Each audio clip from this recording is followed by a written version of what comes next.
Hello, everyone, and welcome to another Tuesday evening here with us on YouTube.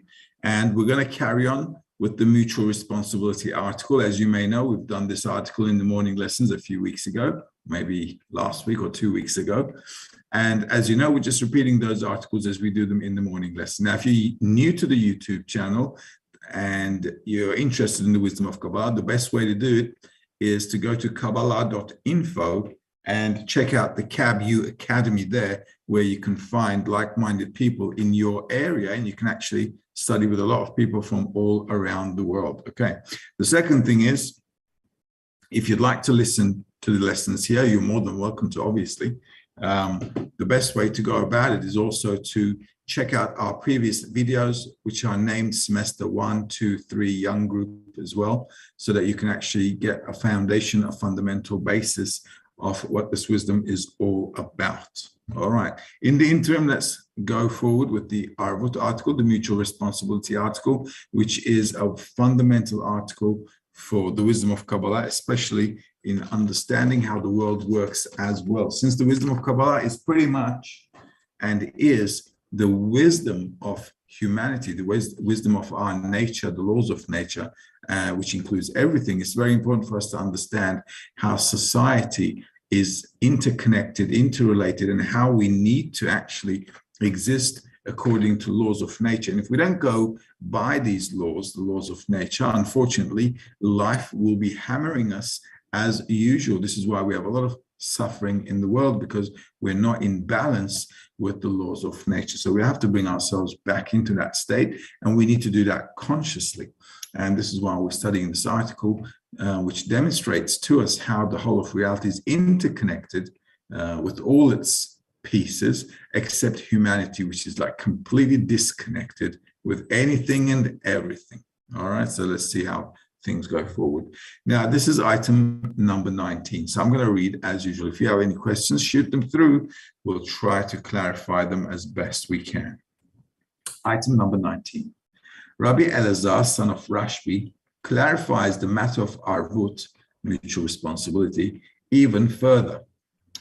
It is not enough for him that all of Israel be responsible for one another, but the whole world is included in the mutual responsibility.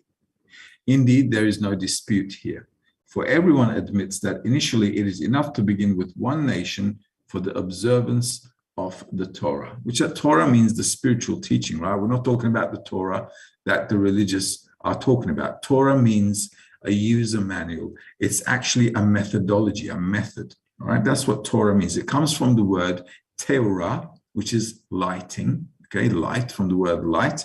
So it also means light, actually, and Horah, which means a user manual. So Torah is a user manual. If you use it correctly, you will be enlightened. All right, that's what Torah means. So it's not the name of a book. What good is a book if the book is not enlightening you? All right, and what does that mean? It needs to take you to a higher level. It needs to take you to your next level of existence.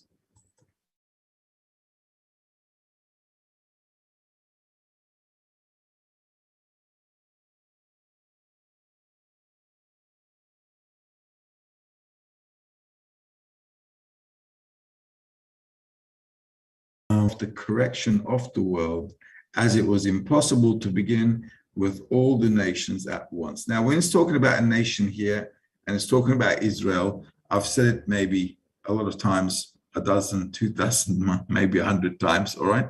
But I'll repeat it again for those who are listening for the first time.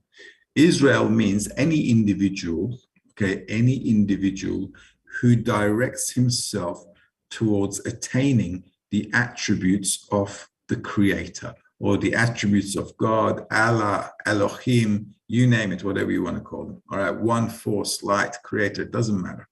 There's one rule, one force governing the whole of reality, and humanity has to come to balance with it, right? So anyone in the world, it could be anyone from Africa, China, Europe, America, doesn't matter.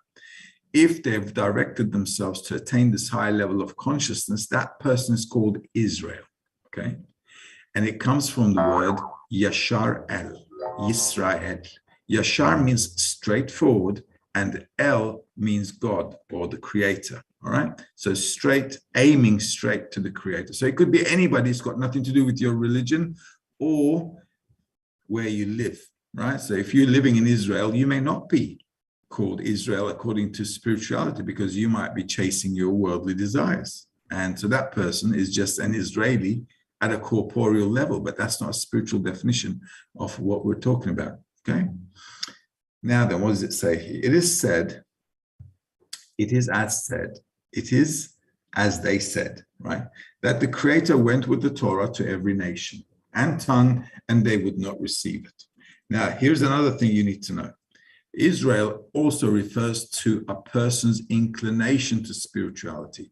This is sometimes called a dot in the heart or a spark in the heart, because all of us have this inclination inside to come to the meaning of life, to come to the purpose of our life, the meaning of our life. However, though, whether it has awakened in a person or not is a question mark, right? Because not everybody, if you look at the world, not everybody is going after the meaning of life. For a lot of people, meaning of life is having a good time here until they die. And you know what they say, let's make the best of it. All right. You can't make the best of a life when you know you're going to die. Okay. How can you make the best of anything? It's a joke. All right. This is why they say in the wisdom of Kabbalah, those who are destined to die are called dead. All right. In their life. So not much we can do about it. However, if you are in this awakened mode and you've directed yourself into spirituality, that dot in the heart is also called Israel, the dot in the heart. All right. So that's also very important because it's talking about here something else now. It says that the Creator went with his Torah to every nation and tongue, and they would not receive it. Now, nations inside a person are corporeal desires, right? The desires that I want to receive for myself. So inside of us, there are two types of desires and only two types of desires. And this is only possible for a person who's studying the wisdom of Kabbalah. Okay, because if a person is not studying the wisdom of Kabbalah, there's nothing to talk about, all right? Because he's just running after worldly pleasures or what he can get from things in life. Whereas a person who's studying the wisdom of Kabbalah has the objective of attaining the attributes of the Creator, which is love and bestowal.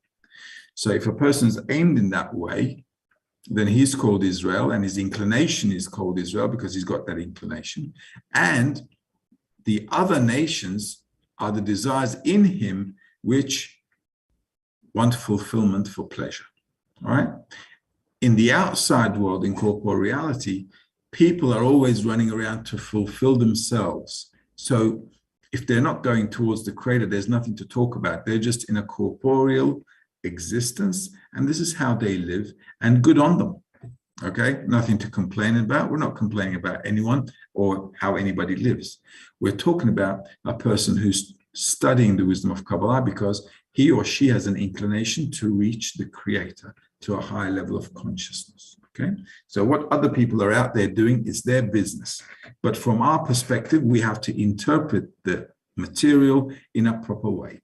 So inside of all of us, inside us, there's Israel, an inclination towards the Creator. And I also have from creation, from within, from the foundations of every one of us, we have a desire to receive pleasure for ourselves. So we've got two attributes here in us, right? The desire to receive pleasure for ourselves plus the inclination to bestow. And in between these two things, I can now grow because I've got two legs to walk on now, the right and the left, the right and the left. Okay.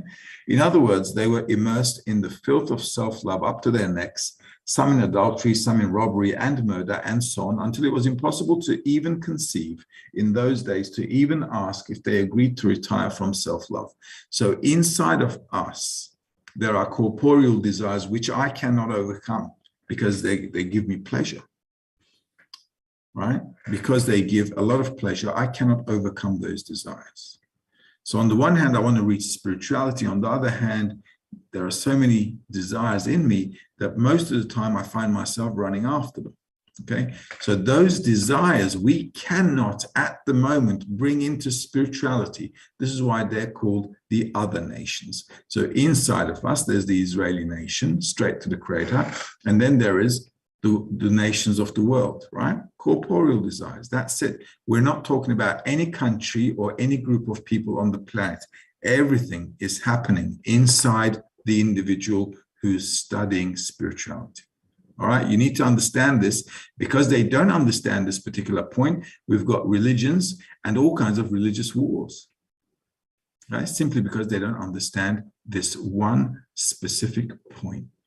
Okay, so everybody relates religion to their, I don't know, race, to their geography, location, whatever, which has nothing to do with anything, really. Therefore, the Creator did not find a nation or a tongue qualified to receive the Torah except for the children of Abraham, Isaac, and Jacob, for those ancestral merit, for whose ancestral merit reflected upon them, as our sages said, the fathers observed the whole Torah even before it was given. Now, Abraham, Isaac, and Jacob are three lines. All right, they're known as the forefathers. So Abraham is Chesed in the 10 Sefrot. There's Keter, Chochma, Bina. The Keter, Chochma, Bina belongs to the Creator. All right, so there's the Creator, the thought of creation, which is Keter. Then there's Chochma and Bina, which is how the Creator is governing the world with wisdom and mercy. All right, and then the forefathers begin, which are Abraham, Isaac, and Jacob, which are Hesed, Gevurah, and Tiferet. Okay, so those three are called Abraham, Isaac, and Jacob, and they represent the three lines that we have to build on our way up in spirituality. So there's a system designed from above downwards, and we, as we advance in spirituality, want to go from below upwards using the same template. This is why the whole of creation, including nature and the laws of nature, they're all for us a template to bring ourselves to balance so we can learn from nature. This means that because of the exaltedness of their souls, they could attain all the ways of the Creator with respect to the spirituality of the Torah. Why? Because right, left, and middle line means how I can bring my egoistic desires and my spiritual inclination into a reconciliation in the middle line. And Jacob is known as the middle line, which in his later years, he's known as Israel. All right, why? Because he's elevated himself to that level called Israel. Okay, so we're talking about a person who's advancing in spirituality, going through these certain states, which stems from the dvekut, which is unification with him, with the Creator, without first needing the ladder of the practical part of the Torah, which they had no possibility of observing at all, as written in Matan Torah, item 16. Now, before Abraham, Isaac, and Jacob, they didn't have an opportunity to also receive the Torah because they're already exalted, right? Hesed, Gevurah, and Tiferet, they're already Sefirot at very high levels. Remember the four phases of the direct light, okay? From the top down, Keter, Chochma, Bina, Zerampin, and Malchut. So all of those levels above Malchut, they're already in some correction. They're already in some spiritual inclination. They're already at a higher state. What we need to correct is the real desire to receive for oneself, which is called Malchut. Okay, and that's what we're focusing on. So all of those upper states are already corrected. They're a template for us. So there's no need for them to be going through such a process. What needs to go through a process is the real desire to receive pleasure for one's self, which is now using the Torah to move forward, to advance, to go through this correction process. Okay, it also sounds like an allegorical situation, like a historical story in the Torah, right? It sounds like a history book, okay? However, though, the Torah is definitely not a history book. It's talking about the creation. It's talking about the man in creation and how he is supposed to start from beginning to end to realize his destiny, right? The destiny of his creation. Undoubtedly, both the physical purity and the mental exaltedness of our holy fathers greatly influenced their sons and their sons' sons, and their righteousness reflected upon that generation, whose members all assumed that sublime work And each and every one stated clearly, we will do and we will hear. Now, why is it going into this kind of state where as if it seemingly is talking about a group of people? Simply because the wisdom of Kabbalah can only be studied by a group of people. All right? Why? The objective of the exercise is to build inside of us the attribute of bestowal and love like the Creator. However, if the Creator is not around, how am I supposed to build that? I can't, unless I have people around me who are like-minded with the same objective of reaching the purpose of life and who want to undertake this user manual in order to be enlightened. Okay, simple case, all right? Simple story. This is what they did thousands of years ago. This is what we're going to do now. And every Kabbalistic group from generation to generation has been doing the same thing, coming together to attain the meaning of life and building that spiritual condition for themselves so they can get elevated into this new perception of reality. End of story. Very simple. And this is how we're going to do it. Don't complicate the concept with all these historical situations. Why? Because we do not know if in history somebody called Abraham even existed. It writes in the Torah, but nowhere else. All right? So we don't know. What we do know, though, from Kabbalists, that these are states that a person needs to go through. So a person needs to attain this thing called Abraham, which is the Sephirah Hesed. It also means mercy. All right? So mercy, Hesed.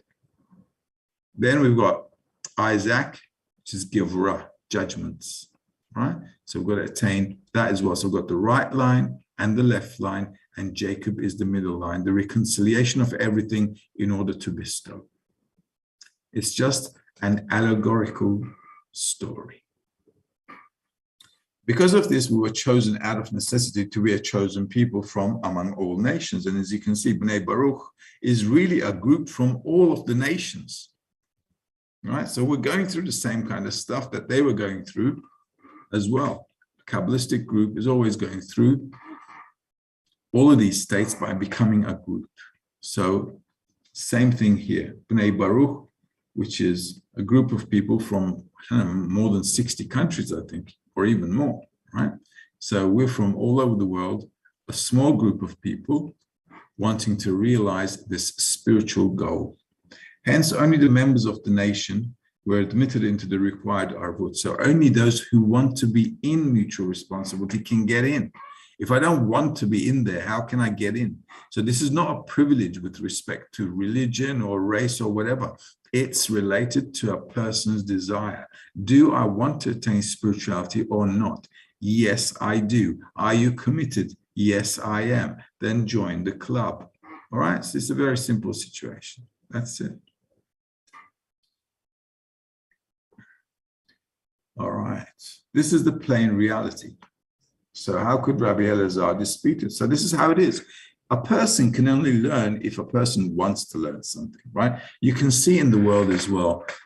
In some countries, for example, there's religious pressure, right? So the government from top down imposes a certain way of life, which is called religion.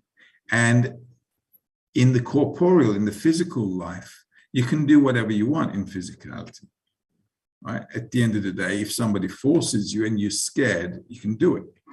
But that doesn't necessarily mean you're doing it inside. So physically, from the outside, you look like you're praying or doing all your whatever deeds you need to do. However, though, inside, you haven't changed one bit. You know, you're still the thief, the rapist, the murderer, the whatever. All right. So the important thing in spirituality is not what we're doing with our hands and legs according to some religious phenomena or tradition, but what we're doing in the heart. So this inner change needs to happen if I want to change my perception of reality. This is a very important topic we all need to understand. So let's see what's going up to here. Do we have any questions? We do? Really? So early in the lesson. So happy. Inga is asking, Hello, how to break out from the routine in the group and see the friend's desire burning for the goal? That's a good question. It's a problem for all of us. It is. Okay, but what you can do is this. If you want to get out of the routine and do something different and get other impressions or all kinds of, get another perspective, you can take part in dissemination. I find dissemination helps a lot. I do it all the time. I'm in it every day, 7 days a week. I'm either translating morning lessons. I teach 4 nights a week. If I need to do something for the group, because I'm also looking after a few groups, I do it, all kinds of stuff to help the friends. So if you can do something to participate in the group in a way that you can help others, that helps a lot. It also gets you out of the routine as well. It also allows you to interact with other people as well. And this interaction also should bring about, positive and negative impressions in you. And that should allow some things to work with. So if I'm working with a bunch of people and I feel bad or I feel negative because something's happened, that's like something I need to work with. All right, so these things are also important because what we want to do is maximize the amount of impression we're getting from interacting with the people who have the same objective as we do. Okay, and that's called using the environment. So that way I'm using the environment, interacting with other people who have the same goal. So on the one hand, I need to understand that we need to connect with them as well. On the other hand, I've got responsibilities, so something keeps me tied up and I can't run away because it's very easy for a person to run away from the group. A few bad days and that's it. You'll say, who needs this stuff? And go back to my animal life, have a good time, scratch my belly and wait to die. And that's it. All right. So to get out of that routine, doing, other things in the group really helps. That's what's been keeping me for a long time, and it helps. Okay, and you'll find that you'll change a lot because you take responsibility for other people. It allows you to grow. You begin to look at other people. You begin to care about other people you've never met before, and it allows you to soften up a little bit. So that's a good way of doing it. Okay. How to see the friend's desire burning for the goal? Sometimes you won't, okay? But what can you do? The flaws are from the eyes of the seer, right? So if I see something flawed in the friends, it's because I'm flawed. And we have to look at reality like that. If I see the friends are not burning, it's probably because I'm not burning. If I see the friends happy, it's because, probably I'm feeling happy right now. If I see them miserable, it's because in the spiritual work, it's probably like I'm a bit miserable. Or if I see them miserable, but I've got energy, it's a sign I can now give to the friends. I can now give some energy, joy, push. So whenever there's a good mood in the group, anybody has a good mood in the group, one should just give it all to the group, just charge the group, boost them up, do whatever you can to boost them up. So you got to think about it, actually. You see, this is not religion. And humans cannot be like robots, behaving in a specific way all the time, like in a religious routine. We're always changing because our psychology is changing, because our feelings are changing. And I need to keep track of that. I need to evaluate myself all the time and ask myself the question, what should I do now in order to advance? What would the Creator do? What would I do if I were in the shoes of the Creator? The Creator is love and bestowal. And if I was love and bestowal, what would I do now?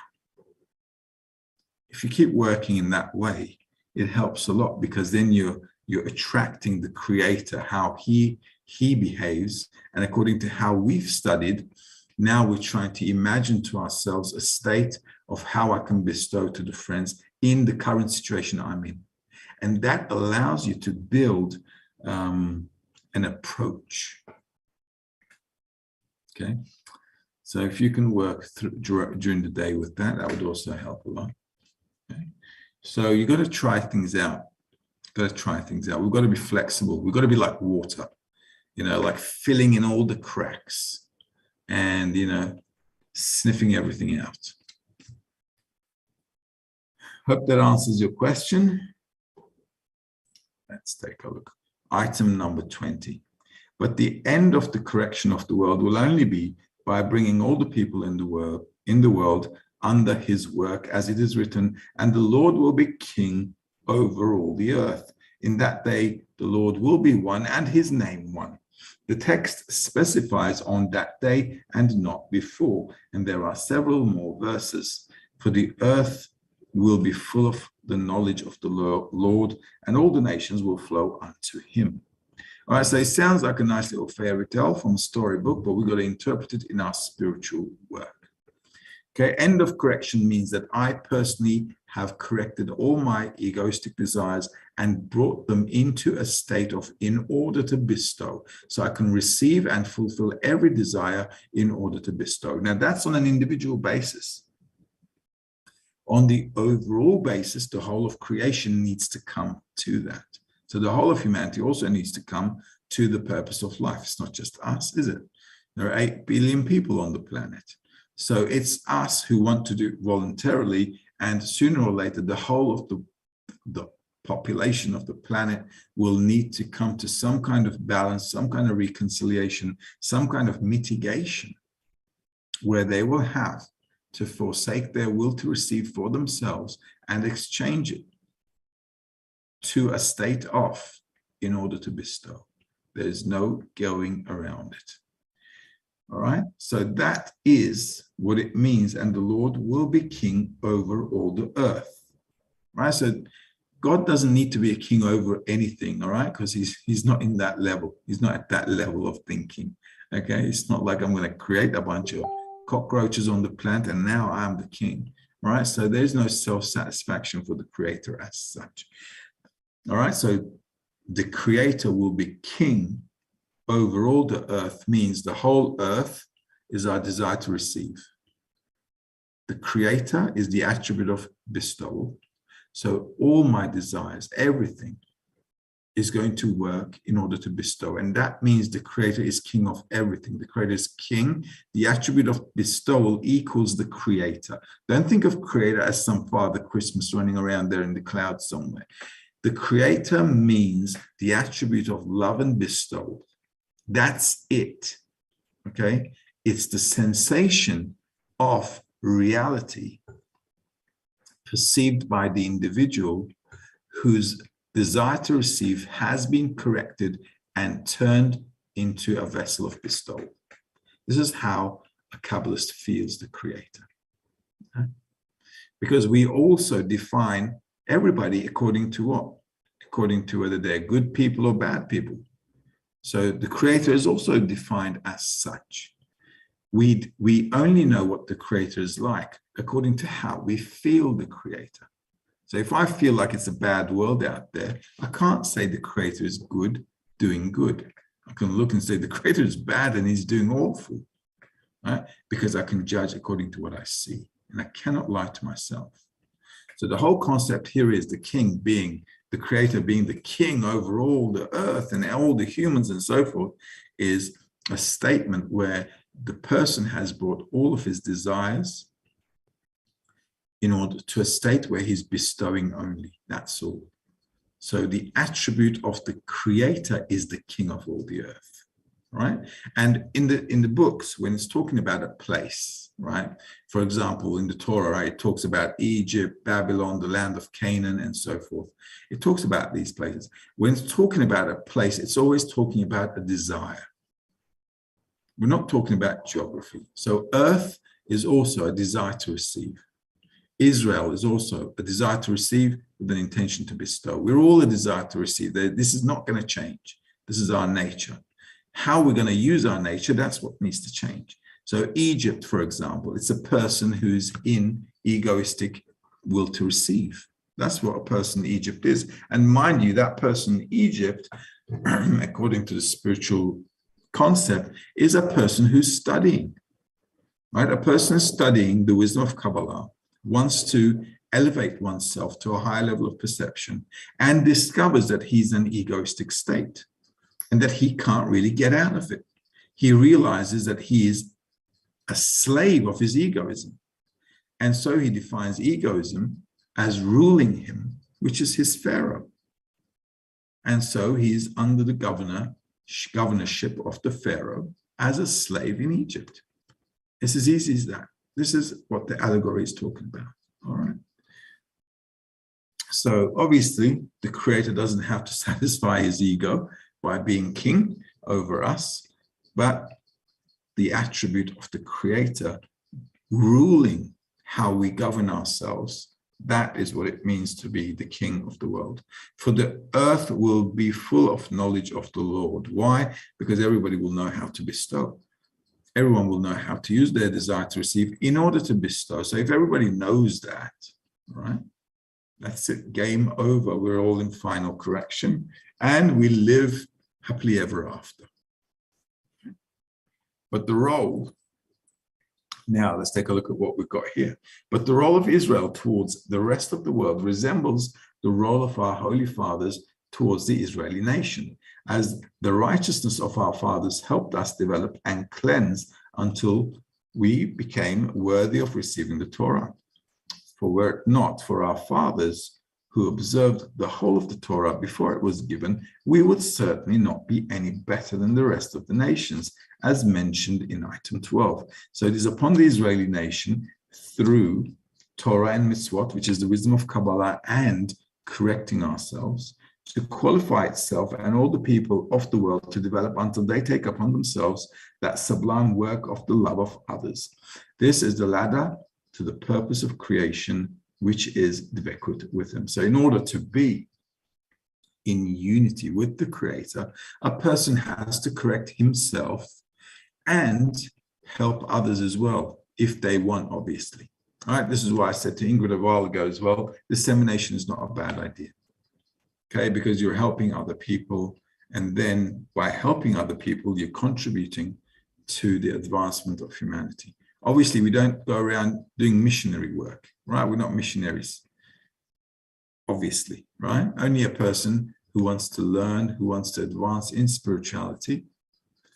If you help them, that's good. Then what you're doing is, because the whole of reality is perceived inside of us, then I'm working from within the dot in the heart, from within the Israel inside me, in order to correct all the desires that I have in me, which I see outside of me. You should watch also the perception of reality lesson, because that also sheds a good light into this. Because at the end of the day, how do I see reality? It's a projection of my internal traits. So by correcting myself, I'm actually helping to correct the whole world as well. Because all of us are interconnected to each other. Right? And life is showing us more and more how interconnected, how dependent, interdependent we all are. You see, they got a war in Ukraine and Russia, and there's no cooking oil in India. Right? And we've got inflation going towards hyperinflation soon. Inflation is going to go up. Okay? It's just, can't stop it now. Okay? So this is how it is. So as you can see, the world is in a state where we can all understand as well through the events of life that everybody is connected, interconnected. And therefore, if we correct ourselves, we're actually helping the correction of the whole of reality as well. So then we're acting like Israel towards the whole of reality, towards the whole world. Okay. So in our groups as well, everybody is helping each other. So the group becomes Israel. So I'm, let's say, directed towards the Creator, me, you, and all of us. When we all get together, we're the people of Israel. At an individual basis, we're Israel. We get together, we become the people of Israel. We work on correcting ourselves and disseminating. Then we become Israel, working to the correction of the world. Simple maths. 1 + 1 plus 1. And that way the whole world will come to balance. Why? Simply because of this interconnectedness principle of the whole of reality. So it's like throwing a stone in a still lake. As you can see, the ripples make circles, and this is how the whole world then becomes corrected. Okay, any questions? We good? No, okay. Thus, each and every mitzvah comes from the word sivui. It means commandment, right? And there's only one commandment, really. Stop being an egoist and love other people. All right, that's the only commandment in the 21st century language. That's what we can say. Rav Akiva said, love thy neighbor as thyself, which means don't do to other people what you don't like being done to yourself, and help others as much as you can. Help in what? Help in advancing them towards the purpose of life. Because if we're not helping each other to go towards the purpose of life, our help towards each other is futile and it will not bear fruit. It's just barren activity. Why? Well, we've been doing it for thousands of years. Look where we ended up, right? There have been good Samaritans for thousands of years. You can still see a bunch of charities out there, but the world will never get better. They won't. Okay, they won't be able to fix the world. They just can't. You see, you can't fix the world unless you fix man. So if you want to change the world, you have to change man. And unfortunately, nobody wants to do that. All right, so what can you do? We're going to have to learn the hard way. All right, that's just how it is. So thus each and every commandment that each person from Israel, so all of us working on our correction, are doing a commandment. Also by relating to each other in a way that's according to spiritual law, which is love and bestowal. So from Israel performs in order to bring contentment to one's maker. We're always doing it with an intention to bestow to the Creator, not for self-benefit and not for any reward and self-love. Helps to some extent with the development of all of the people of the world. So when we work, when we study, when we do everything we can to correct ourselves, we're actually helping humanity. Because think about it. What does it mean to be interrelated and interdependent? It means that a part of everybody is in me and a part of me is in everybody. That's what it means. So if I correct myself, I correct a point which is me in everybody. And when you correct yourself, you correct the you also within me. Because think about it, the whole of humanity is like one body. And inside that body, there are numerous organs, millions, maybe billions of cells, all kinds of tendons, bones, muscles, tissues, blood veins, everything. Just think about it. The whole thing is one body and there are billions of parts to it. Just like humanity. So if the body is unhealthy, then the whole body gets affected. If I get one cancerous cell, it goes all over. Right, so it's as easy as that. So same with humanity. If there is a portion of humanity stuck in their egoism, then accordingly that will impact everybody around the world in a negative way. But if everybody is helping each other, sharing, nobody will lack anything.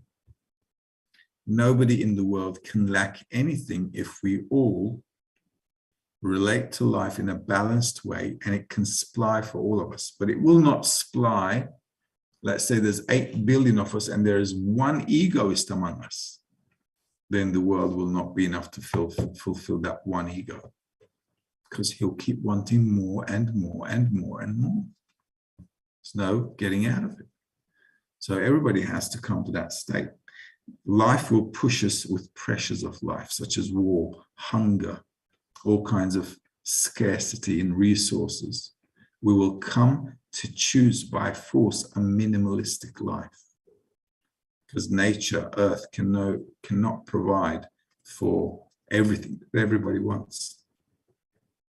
This is because it is not done at once, but by a slow, gradual development, until it reaches to such a degree that it can bring all the people in the world to the desired purity. And this is what our sages call shifting the balance to merit, meaning that the necessary weight of purity has been achieved. They compared it to weighing on a scale where the shifting of the balance is the achievement of the desired weight. So all of us can contribute a little bit, and a little bit of everybody, all right? A little bit of contribution from everybody adds up. That's the whole point. We don't have to do hard work at an individual level.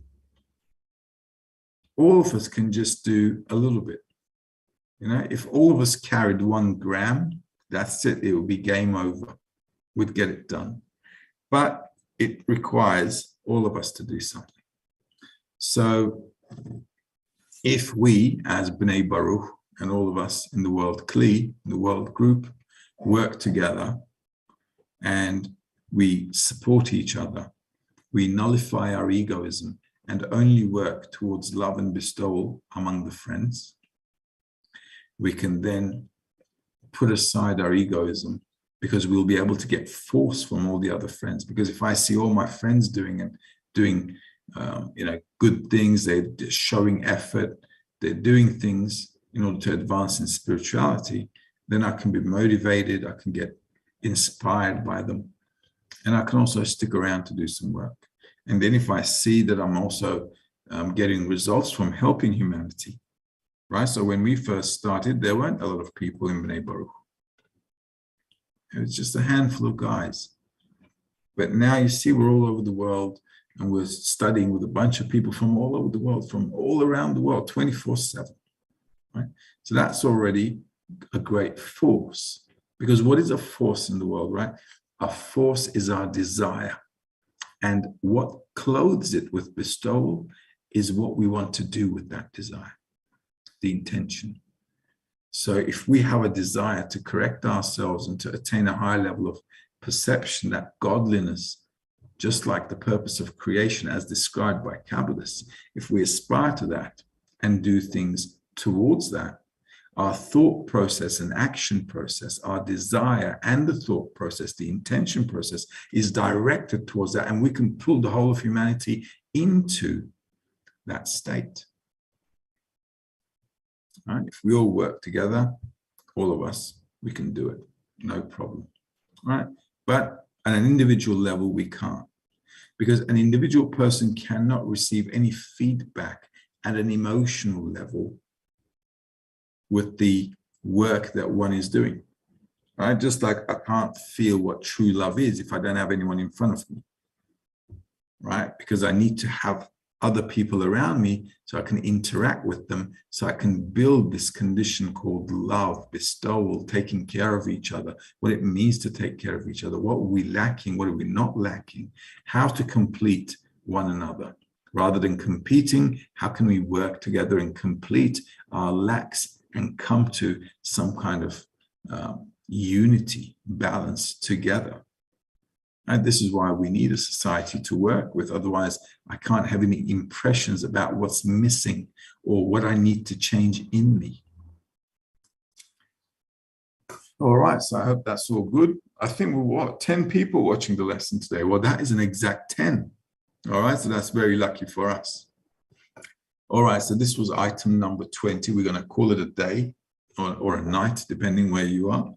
And hopefully we'll see you guys again next week for the continuation of this from item number 21. All right, so if you guys can make a note, we'll call it a night. Have a good one. Great to see you all the best, and bye-bye.